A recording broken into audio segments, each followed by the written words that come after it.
নির্বাচন সংস্কার আর জুলাই বিপ্লবের ঘোষণাপত্র নিয়ে রাজনৈতিক দলগুলোর আলোচনা ও সংলাপে ব্যস্ততা যাচ্ছে সরকার ও নির্বাচন অংশীজনদের মাঝে। নির্বাচন কবে হবে তা নিয়েও চলছে যুক্তিতর্ক।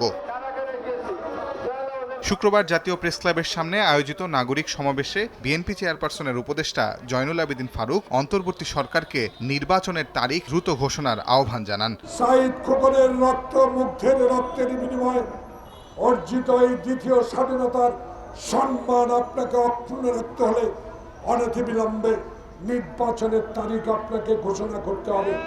সংস্কার চলবে, নির্বাচনের দিন তারিখও চলবে, নির্বাচনের প্রস্তুতি চলবে। একই দিন রাজধানীর খামারবাড়িতে কৃষিবিদ ইনস্টিটিউশন মিলনায়তনে এক স্মরণ সভায় যোগ দেন বিএনপির সিনিয়র যুগ্ম মহাসচিব রুহুল কবির রিজভী। এ সময় তিনি পতিত আওয়ামী লীগ সরকারের প্রধান শেখ হাসিনার দুর্নীতির সমালোচনা করেন। শেখ হাসিনা ভারতে কোন স্ট্যাটাসে আছেন তা নিয়েও প্রশ্ন তোলেন রিজভী। হাসিনের যে মহা দুর্নীতি, একেবারে গ্যালাক্সি সমান দুর্নীতি, এটা ছাড়া আর কোনো বক্তব্যই খুঁজে পাই না।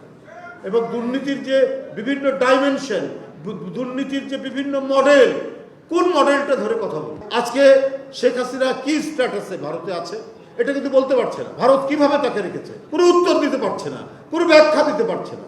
দেবেন কি করে?